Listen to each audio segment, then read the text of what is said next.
نے خدا کا انکار کر دیا. یہ اتنی بڑی حماقت، اتنی بڑی بیوقوفی. لیکن یہ چیز چونکہ نارمل ہو گئی ہے، کامن ہو گئی ہے، اس لیے نارمل سمجھی جانے لگی ہے. حالانکہ یہ ایب نارملٹی کی انتہا ہے خدا کا انکار. یعنی اس سے زیادہ ایب نارملٹی تو کوئی ہو نہیں سکتی ہے کہ آپ نے ایک فرضی چیز گڑ لی، آنکھ بھی خود بخود بنی ہے ایوالو ہو کے. عجیب بات ہے یار. کہہ رہے ہیں سیل بنا، پھر یوں ہوا، پھر ابے بھائی یہ مان لینا آسان ہے کوئی خدا ہے جو ہماری عقل سے بالاتر ہے، جو سب کچھ کر رہا ہے. یہ نہیں مان کے دے رہے اتنی آسان بات. پھر فرضی چیزیں گھڑے جا رہے ہیں، پہلے ایسا ہوا تھا، پھر ایسا ہوا تھا، پھر یہ ہوا، پھر یوں ہوا، پھر ایسے ہوا، پھر یوں ہوا، پھر یوں ہوا، ہوتے ہوتے غفار بھائی بن گئے. بس کرو یار. ایب نارملٹی کی کیا ہے یہ؟ بولو. انتہا ہے. اللہ کے انکار کی اتنی اللہ سے دشمنی ہے کہ اللہ نہیں ماننا میں نے. بھائی نظر نہیں آ رہا تو آپ یہ بول لو ہے مگر مجھے نظر نہیں آ رہا. یہ آسان ہے. دیکھو ایک جنگل میں آپ لیٹے ہوئے ہو، کوئی دور دور تک کھانا پانی پینا کچھ بھی نظر نہیں آتا آپ کو. آپ کی آنکھ لگی، جیسے ہی آنکھ کھلی دیکھا روٹی رکھی ہوئی ہے، سالن رکھا ہوا ہے، پیڑ بھر کے منڈ دیا آپ نے. پھر آپ سوئے، آنکھ لگ گئی آپ کی، تھوڑا اٹھے، پانی رکھا ہوا ہے.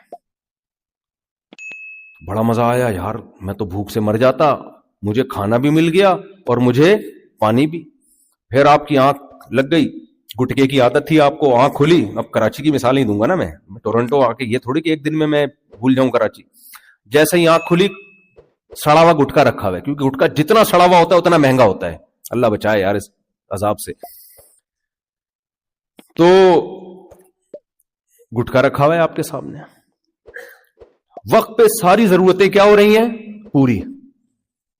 اب آپ اٹھے، آپ میں تھوڑی سی غیرت تھی اس وقت، آپ نے کہا یار یہ کون ہے یار، یہ پتہ نہیں کون ہے، مجھے ملے میں اس کے ہاتھ چوموں گا، میں تو یہاں مر جاتا. کوئی ہے یار جو وقت پہ میری ضرورتیں پوری کر رہا ہے، کھانے کے وقت کھانا دے دیتا ہے، پانی کے وقت پانی دے دیتا ہے، کوئی تو ہے. لیکن اتفاق سے آپ نے سائنس کو ضرورت سے زیادہ پڑھ لی تھی. آپ تھے کسی یونیورسٹی کے بہت بڑے پروفیسر، آپ مارکیٹ میں نئی نئی تھیوریز لانے کے ماسٹر تھے. بجائے اس کے کہ اس کو تلاش کرتے، نہیں ملتا تو کہتے اللہ جو بھی ہے تو اس کا بھلا کر. زندگی میں کبھی ملا تو اس کو میں گلے ملوں گا، اس کے ہاتھ چوموں گا اور اس سے کہوں گا یار تیری کوئی ضرورت ہو تو بتا، میں تیرے لیے جان دینے کے لیے تیار ہوں، جو ضرورت ہو مجھے بتانا. تو یہی جذبات ہوں گے نا آپ کے. آپ کہو یار چونکہ نظر نہیں آ رہا، اب نظر آ نہیں رہا ہے، سائنس جو ہے نا، سائنس. میں تو جب لوگوں سے بات کرتا ہوں نا مولویوں کا، تو لوگ یہ مذاق اڑاتے ہیں، کہتے ہیں ان مولویوں کو کیا پتا، یہ دیسی لوگ ان کو کیا پتا. اور بھائی کھوپڑی جو ہے نا اس کے لیے بہت زیادہ نالج کا ہونا ضروری نہیں ہے. کھوپڑی بھی کوئی چیز ہوتی ہے، کیا خیال ہے؟ دماغ بھی کوئی چیز ہوتی ہے. تو وہ یہ جو ہمارے لبرل لوگ ہیں نا، دیسی لبرل، یہ کہتے ہیں ان مولویوں کو کیا پتا، ڈاروین کی تھیوری کیا تھی، کتنے ایکسپیریمنٹ ہوئے، کتنے تجربوں کے بعد نکھر کے ایک تھیوری سامنے آئی ہے کہ پہلے یوں ہوا تھا، پھر بندر بنا تھا، پھر بیٹھتا رہا وہ بندر، کرسیوں پہ بیٹھنا سیکھا تو آہستہ آہستہ اس کی دم مارکیٹ سے کیا ہو گئی؟ شارٹ ہو گئی. میں کہتا ہوں بھائی میری کھوپڑی میں یہ بات نہیں آتی دم ایک دم سے کیوں شارٹ ہوئی. پہلے ایسی نسل کے بندر ہونے چاہیے جن کی آدھی دم ہو آدھی نہ ہو، پھر لاکھوں ایسے بندر ہونے چاہیے جن کی 25% دم باقی رہ گئی ہو. یہ کیا بات ہے؟ یا تو اتنی بڑی دم والے بندر ملیں گے یا دم لیس. ایک دم مارکیٹ سے تو ایسے چینی شارٹ نہیں ہوتی ہمارے یہاں جیسے تم نے دمیں غائب کی ہیں. یا تو دم چاہیے یا دم کے پیسے چاہیے ہمیں. انہوں نے شارٹ کی ہے یہ نہیں، یہ ماننے والی باتیں میرے بھائی نہیں ہیں. دیکھو اسلام سائنس کے اگینسٹ نہیں ہے، لیکن سائنس سے کوئی چیز ثابت تو کرو پہلے. ہوائی باتوں پہ تھوڑی نظریات کی بنیاد قائم کی جا سکتی ہے. کوئی چیز ثابت تو کرو نا. اسلام کبھی بھی نہیں کہتا 2 اور 2 5 ہوتے ہیں. کہہ سکتا ہے اسلام؟ بھائی یہ تو مشاہدے کے خلاف ہے. اسلام اور سائنس ایک دوسرے کے اگینسٹ نہیں. اگر اگینسٹ ہوتے تو اللہ قرآن میں کائنات میں ہمیں غور کرنے کا حکم نہ دیتا. اللہ جیسے دنیا کے جتنے مذاہب میں آپ کو غور کرنے سے روکتے ہیں وہ بلکہ کہتے ہیں بس وہ جو بڑوں نے کہہ دیا مان لو. یہ واحد اسلام ہے جو بار بار کہہ رہا ہے ان فی ذلک لآیات لأولی الالباب. اسلام ہے عقل والوں کے لیے, بے وقوفوں کے لیے نہیں ہے. یہ تبھی تو پیر پرستی نہیں ہے اسلام میں, کہ پیر بھی تمہارے طرح کا انسان ہے, وہ کوئی الگ مخلوق نہیں ہے. وہ میں سناتا رہتا ہوں نا, مجھے مزہ بہت آتا ہے یہ واقعہ سنانے میں. وہ ایک صاحب تھے, ان کو فالج ہوا, میرے پاس آئے, وہ آئے بھی کدھر دیکھو, کہہ رہے میں علاج کرا کے تھک گیا ہوں, مجھے پتا چلا ہے قبر میں فلاں بزرگ کی خبر ہے, وہ ان کی قبر پہ جاؤ تو بندہ ٹھیک ہو جاتا ہے. میں نے کہا وہ جو قبر میں جو بزرگ ہے نا آپ کے, میں نے کہا ایک دھڑ کام نہیں کر رہا نا, وہ جو قبر میں بزرگ ہیں ان کے دونوں دھڑ کام نہیں کر رہے, تبھی تو ان کو قبر میں ڈالا ہے. تو ان لاجیکل بات کرتے ہو یار, اسلام ان لاجیکل بات تھوڑی کرے گا.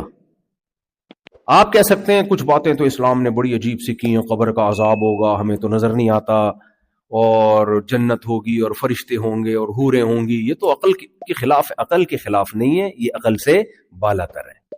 عقل سے بالاتر ہونا الگ چیز ہے, عقل کے خلاف ہونا الگ, کیونکہ موت کے بعد تھوڑی سائنس وہاں تک پہنچی نہیں ہے نا کہ موت کے بعد کیا ہوتا ہے, ہمیں کیا پتا کیا ہوتا ہے.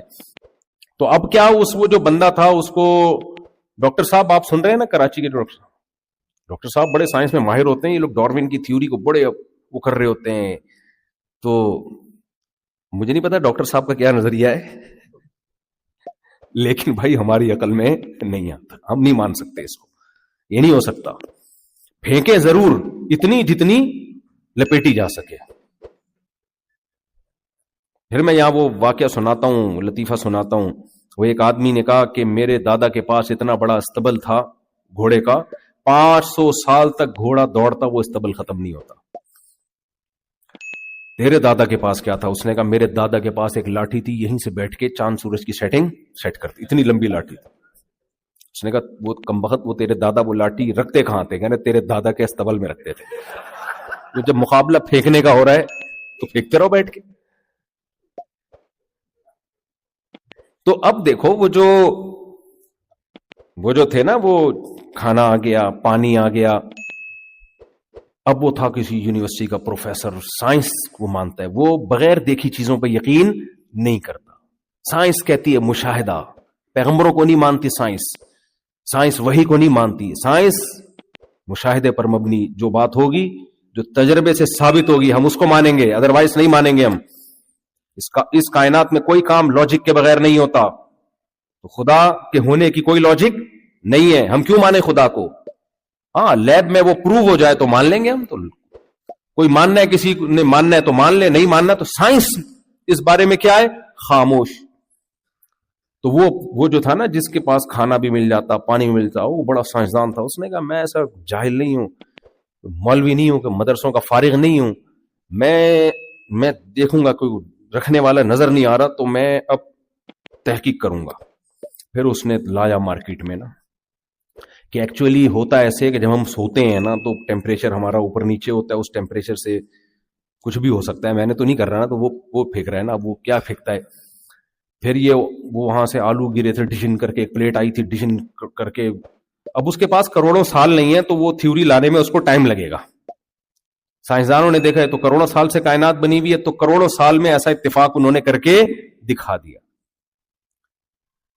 بھائی نہیں ہوتا, ایسے نہیں ہوتا کہ آپ کو جو جس وقت چاہیے وہ ضرورت پوری ہو رہی ہو. یہ کسی کریٹر کے بغیر, کسی کام کرنے والے کے بغیر, کسی دماغ کے بغیر یہ آٹومیٹیکلی نہیں ہوتا. فطرت کو کیسے پتا چل گیا کہ تجھے اب کھانا چاہیے؟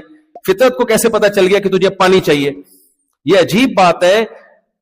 ایک معمولی سا قطرہ منی کا وہ ماں کی پیٹ میں جاتا ہے, فطرت کو یہ پتا چل گیا کہ جب ماں روٹی کھائے گی تو اس روٹی سے بچے کا اسٹرکچر بنے گا, دل بھی بنے گا, دماغ بھی بنے گا, اور اس کے گردے بھی بنیں گے, اور اس کی کلیجی بنے گی, اور یہ بنے گا اور وہ بنے گا. بنتے بنتے بنتے بنتے جیسے ہی دنیا میں آنے کا ٹائم ہوا, فوراً اسی روٹی سے دودھ بننا شروع ہو گیا. بھائی یہ پیدا ہو رہا ہے, اس کی ضرورت دودھ ہے, تو نیچر فوراً کیا پیدا کر رہی ہے؟ دودھ. پیغمبروں نے بتایا یہ کون کر رہا ہے بھائی؟ وہ ذات جس نے اس کائنات کو عدم سے وجود بخشا, یہ خود بخود نہیں ہو رہا. اللہ کہتے ہیں الم نجعل لہ عینین, اے انسان تو ایسے ہی نہیں پیدا ہو گیا, کیا میں نے تیری 2 آنکھیں نہیں بنائی ہیں؟ یہ خود بخود نہیں بن سکتی, ہمیں 2 آنکھوں کی ضرورت تھی, ایک آنکھ سے ہمارا گزارا نہیں تھا. بنی 2 آنکھیں, اتفاق